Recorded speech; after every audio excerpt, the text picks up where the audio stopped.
après pourquoi on n'a pas de champion, ben, il fallait une solution, et cette solution, Simjid, depuis 30 ans, et Césaire, ici présent, pourrait en témoigner. Ça fait 30 ans qu'il bataillait pour ça, et là aujourd'hui, on a eu la confiance de l'ITF et de la Confédération africaine pour instaurer ce centre, et dans les années à venir, on espère éventuellement regagner, entre guillemets, retrouver notre place dans le concert des grandes nations du tennis.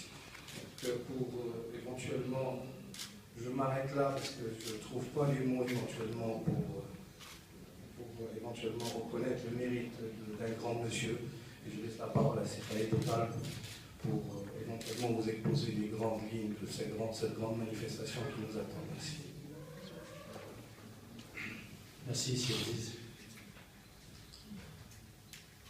C'est vrai que c'est une certaine fierté pour moi d'être là, puisque j'ai connu feu M. Mjid depuis l'âge de 3 ans.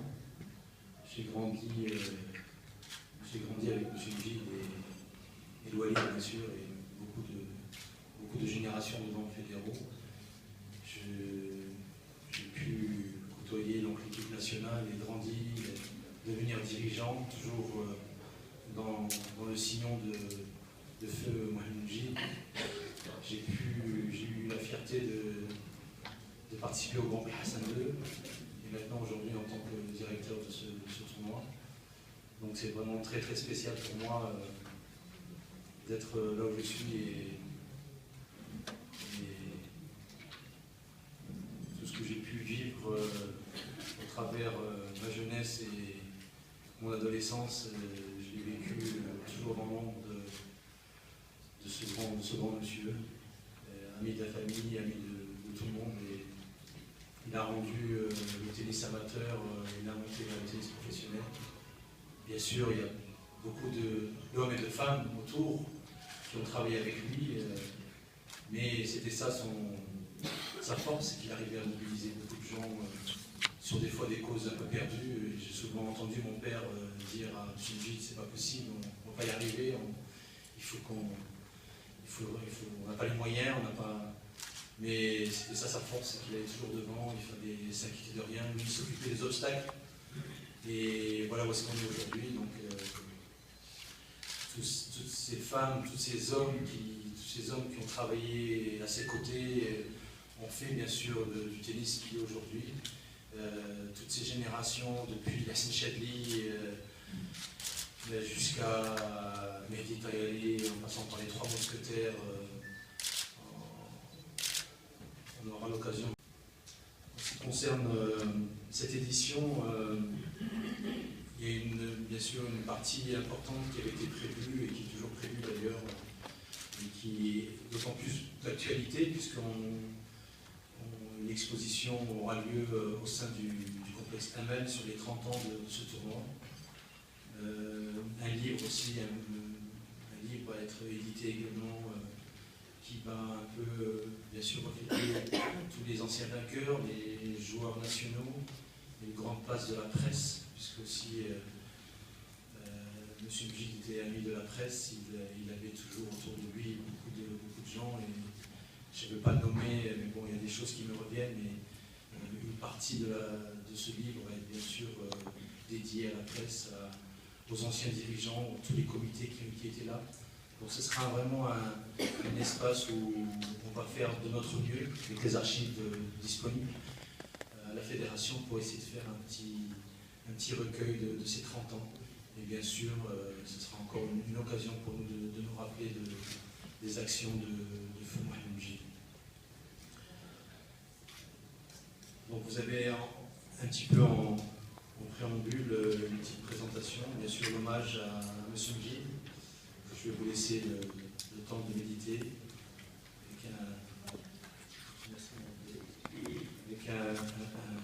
je tiens à remercier M.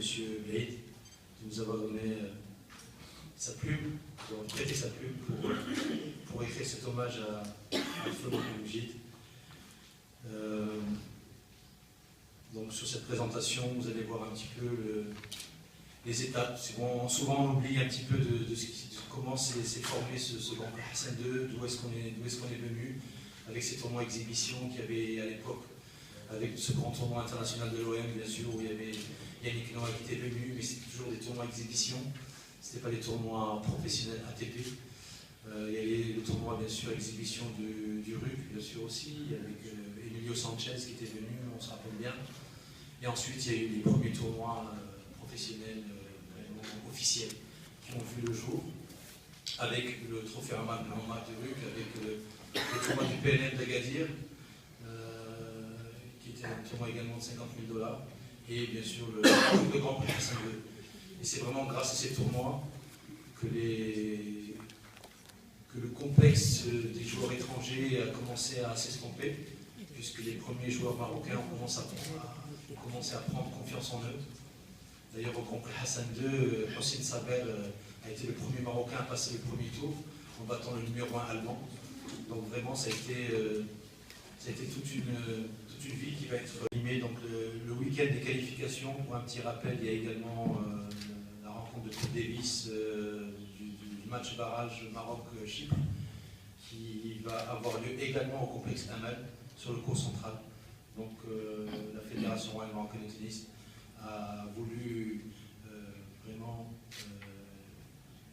concentrer tous les efforts de la fédération vers ces deux grands événements, en espérant bien sûr beaucoup de chance à notre équipe nationale. En ce qui concerne les têtes d'affiche, nous avons la confirmation des joueurs comme Kevin Anderson.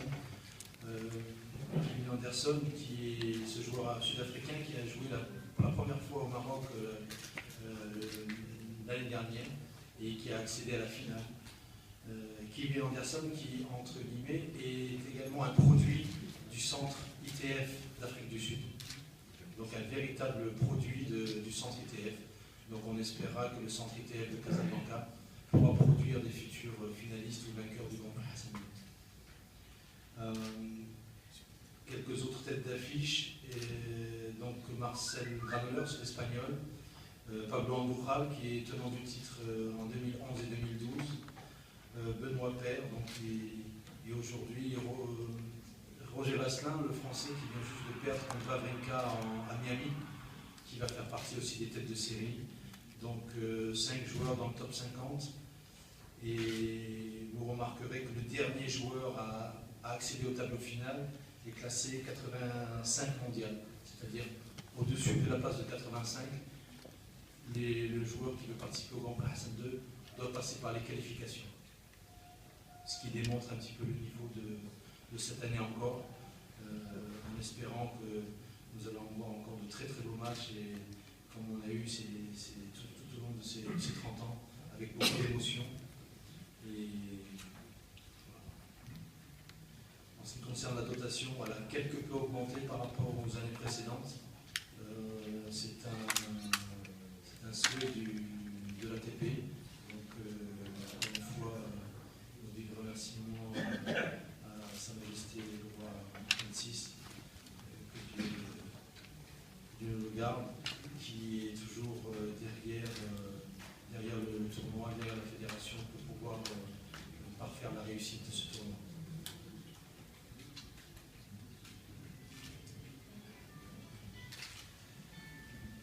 Vous aurez l'occasion de voir aussi quelques animations qui vont être établies, puis 2 tournois en marge. Un tournoi, je voudrais le préciser, un tournoi qui a beaucoup de succès depuis quelques années. C'est le tournoi entreprise qui est filiale du sport. Il va y avoir une manifestation place des Nations Unies. C'est un espace mini-tennis qui va être monté avec la participation des joueurs de l'ATP qui vont venir taper les balles avec tous les joueurs, tous les passants ou ceux qui vont bien vouloir taper la balle. Donc sur un petit terrain de mini-tennis, ça va être le 6 avril. Ça va coïncider avec la journée mondiale du sport. Voilà, un grand remerciement à tous les sponsors et à tous les médias. Vraiment, cette année, on a eu un grand soutien de tous les médias, que ce soit presse écrite, radio et télévision, bien sûr. Mais vraiment, on a eu beaucoup de demandes de partenariat et on est très fiers d'avoir tous les médias marocains derrière la fédération, derrière ce grand événement. Et donc, encore une fois, merci. merci à tous les sponsors et à tout ce que les sponsors font. À part le fait de nous aider financièrement, les sponsors aussi participent avec une participation aussi auprès des médias pour faire parler du tournoi de leur côté. Et un petit clin d'œil à Casatram également, vous aurez une surprise dans quelques jours où vous découvrirez l'affiche du tournoi qui sera un peu partout sur Casablanca.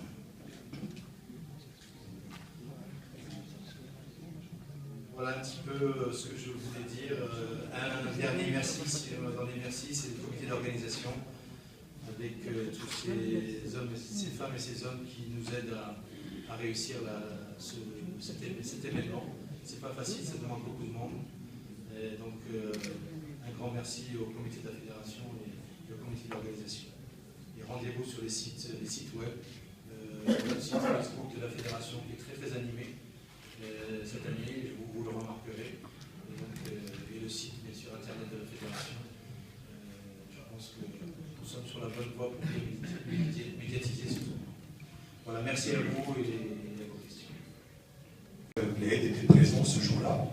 Et j'ai personnellement, Ali Njiloud, sportif marocain, casablancais de surcroît, je me suis dit, tiens, je crois que c'est le moment de mettre, pas en partenariat, peut-être dans un premier temps, partenariat, de mettre Complexe Amel partenaire avec le Conseil de la Ville, en attendant que le Conseil de la Ville entérine le Complexe Amel. C'est parce qu'on ne peut pas donner ça comme ça, on doit passer ça au Conseil, mais je pense qu'aujourd'hui, c'est une chose qui va se faire, Inch'Allah, le plus vite possible. Et Mjid aurait été très très content. Et moi, je lui ai dit, il n'y a même pas 20-25 jours, il m'avait appelé pour un local au complexe Mohamed V jusqu'à la fin de ses jours. Il nous appelait, il intervenait. Il a intervenu, je lui avais dit, pour une association à but non lucratif, les 20 derniers jours, il m'a appelé pour me supprimer le local. Et là, je pense qu'on serait, je ne sais pas si on peut appeler demain complexe Amel Mjid, je ne sais pas si on peut appeler ça. Là, je pense que je ne veux pas anticiper parce que je ne sais pas, je crois qu'il faut fumer un peu, pourquoi pas. Mais au moins que l'académie, au moins que tous ces gens-là sachent que c'est grâce à lui que le complexe Amel a vu le jour, c'est grâce à lui que beaucoup de gens ont connu le bonheur et la réussite du tennis, que grâce à lui il y a eu beaucoup de choses. Voilà, je pense que j'espère que cette fois le trophée Hassan II prendra une grande ampleur. Et puis, je souhaite tout succès à ce trophée. Merci.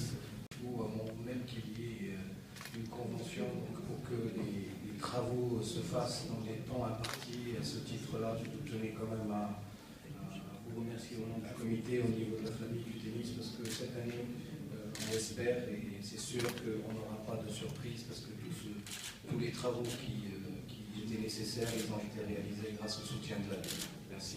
Merci, Cyril.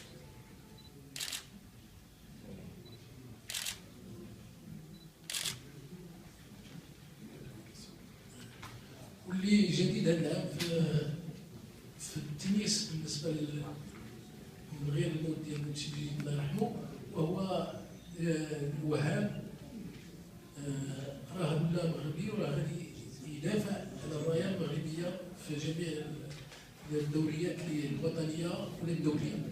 هذا راه جديد ومهم بزاف، مكسب جديد ومهم بالنسبه للمغرب، سياسه المغرب، السياسه العامه ولا السياسه الرياضيه.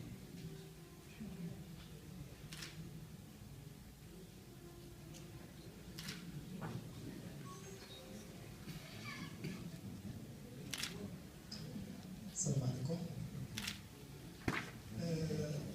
اولا نحن سعداء ان مره اخرى الدوره بجائزه حسن الثاني تقام في الوقت المحدد وبهذه التوقيتات اللي كاينه. هذا السؤال اللي كيطرح لي سؤال بعد 20 سنه فين هي المشاركه المغربيه؟ 20 سنه ديال العمل ولكن النتائج ما كانش. بالنسبه لهذه الجائزه ديال حسن الثاني راه كنا كنشوفوا اسماء اللي كتمشي على الاقل غير من المراحل ديال ربع النهايه ولا نصف النهايه ويمكن تشرف التنس المغربي. واش هذا يمكن نعتبره افلاس ديال التنس المغربي؟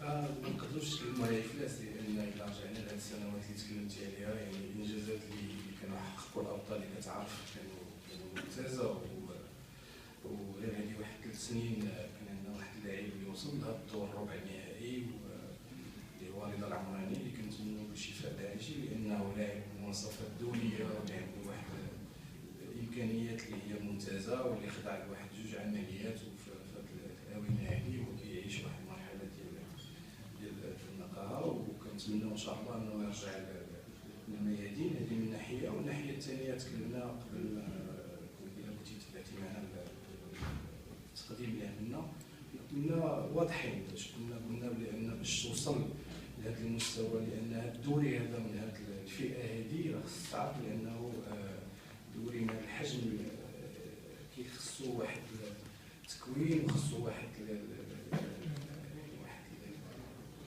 التدريب. En 1984, nous étions tous des amateurs, que ce soit les organisateurs ou que ce soit les participants marocains. Toute la famille du tennis à l'époque était des amateurs. Aujourd'hui, nous sommes des professionnels, nous avons une organisation professionnelle et nous invitons des joueurs professionnels. Donc c'est complètement différent. En 1984, le prix global était de $50 000. Aujourd'hui, il est d'environ $600 000. Donc à l'époque nous étions un tournoi challenger, donc un petit tournoi du circuit. Maintenant on est un des seuls tournois dans le monde qui est du tableau dans le grand circuit ATP. Donc voilà, beaucoup d'évolutions, beaucoup de changements. Ce n'est pas du tout la même chose. 30 ans d'histoire, mais d'évolution. Et c'est quelque chose dont on est très fiers. Et les nouveautés de cette Les nouveautés, c'est autour des 30 ans, c'est autour d'une exposition qui va se faire sur le complexe Amal. C'est beaucoup de... L'autre nouveauté, c'est une manifestation le 6 avril, jour du mondial du sport, ici, place des Nations Unies, avec le public. Les nouveautés, bien sûr, malheureusement, on peut dire ça comme ça, c'est que cette année, un hommage va être fait à feu Mohamed Moujid, qui a vraiment tout fait pour que ce tournoi sorte de l'ombre et qu'il arrive à ce niveau qu'il a. Donc voilà, toutes les actions que l'on va faire sont bien sûr dédiées et dédicacées à feu Mohamed Moujid. Des espaces enfants que M. Moujid adorait encourager, de vulgarisation. Tous les enfants qui pourront rentrer au complexe Amel pourront jouer au tennis. Il y a un espace qui est dédié pour eux, pour apprendre pour la première fois à jouer au tennis. Donc voilà, c'est un peu toute la fête, mais c'est surtout continuer à développer le tournoi, continuer à faire partie du grand circuit.